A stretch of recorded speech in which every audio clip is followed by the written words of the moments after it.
इसलिए संतों को, महात्माओं को, हमारे भक्तों को कभी भी अपना धीरज नहीं खोना चाहिए।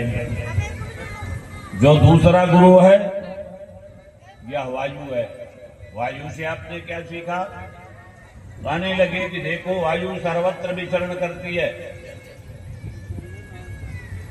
कभी दुर्गंध वाले स्थान पर पहुंचती है, कभी सुगंध वाले स्थान पर पहुंचती है।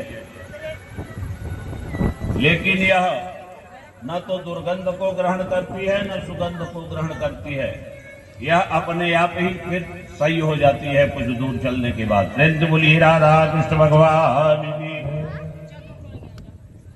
बोलिए तीसरा, हमने आकाश को अपना गुरु बनाया।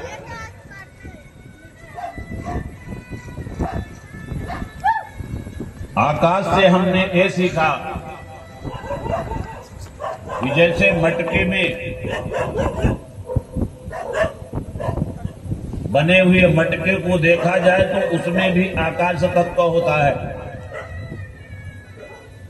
हथेलियों के बीच में आप लोग देखें तो इसमें भी आकाश तत्व है, और यदि मिला दिया जाए तो आकाश तत्व में चला जाता है, पृथ्वी तत्व में। शरीर के भीतर पृथ्वी, आकाश, वायु सारे तत्व हैं, लेकिन जब मिला ये जो बीच की दूरी है इसी को आकाश तत्व कहा जाता है। प्रेम से बोलिए राधा कृष्ण भगवान की। जैसे आप पेट में जब भोजन करते हैं अगर आकाश तत्व न हो, खोड़र न हो, नाक के भीतर, आंख के भीतर, शरीर में रोए इत्यादि, तो फिर न तो आप भोजन कर पाओगे न जिंदा रह पाओगे। आकाश तत्व का होना जरूरी होता है। तो यहाँ पर दत्तात्रेय भगवान ने बताया कि हमने आकाश तत्व से यह सीखा कि परमात्मा सर्वत्र विद्यमान है। एकमात्र भगवान श्री हरि का सदैव चिंतन करते रहना चाहिए। चौथा, यहाँ पर जल गुरु। जल को हमने अपना गुरु बनाया। जल का स्वभाव से ही यह हमेशा निर्मल, पवित्र, शीतल होता है और हमेशा संसार को पवित्रता प्रदान करता है, नवजीवन प्रदान करता है। उसी तरह से भगवान के भक्तों को, महात्माओं को, ब्राह्मणों को यह चाहिए कि जैसे जल सबको जीवन प्रदान करता है, चाहे ब्राह्मण हो, महात्मा हो, भगवान के भक्त हो या कोई भी प्राणी हो, जो कह रहे हैं वो सुनोगे। संसार को हमेशा शीतलता प्रदान करे, पवित्रता प्रदान करे। ऐसा नहीं कि जहां पर भी आप जाएं वहां के वातावरण को ही दूषित कर दें। प्रेम से बोलिए राधा कृष्ण भगवान की।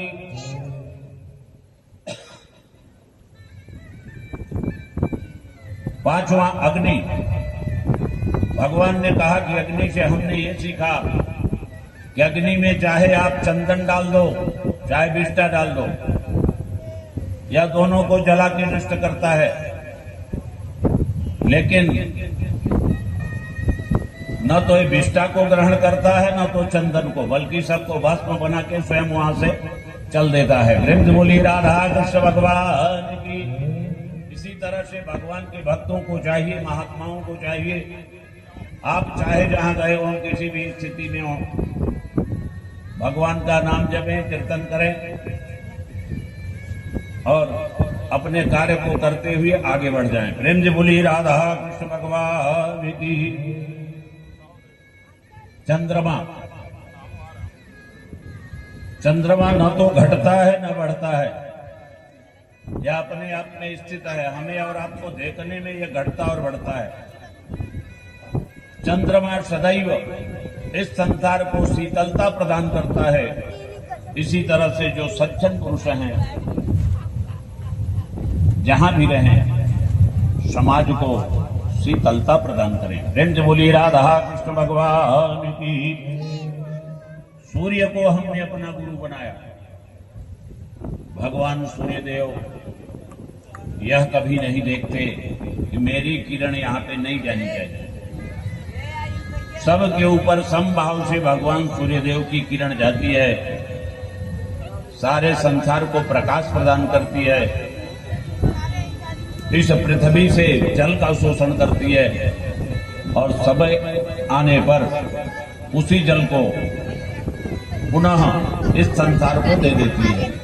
इसी तरह से साधु, महात्मा, ब्राह्मण इत्यादि जो सज्जन पुरुष हैं, इन्हें समाज से जो कुछ भी धन इत्यादि लेते हैं वैसे समाज को देने का भी मादा रखें। प्रेम से बोलिए राधा कृष्ण भगवान की। यह हमने सूर्य देव से सीखा।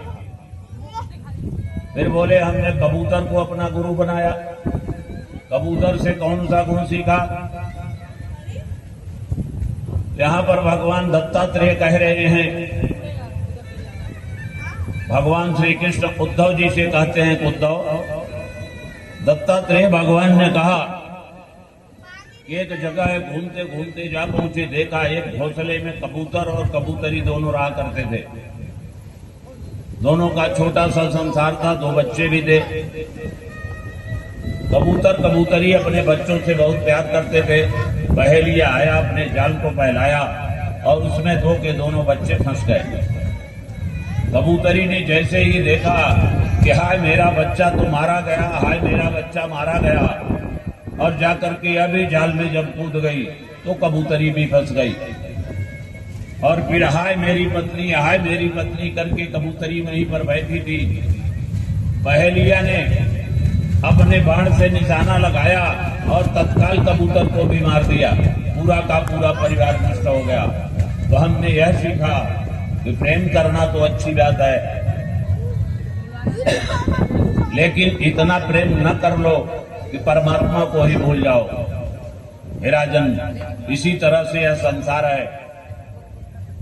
जितने भी मनुष्य हैं, चाहे कोई जीव हैं, बच्चे और बच्ची को पालने में ही अपना पूरा जीवन गवा देते हैं।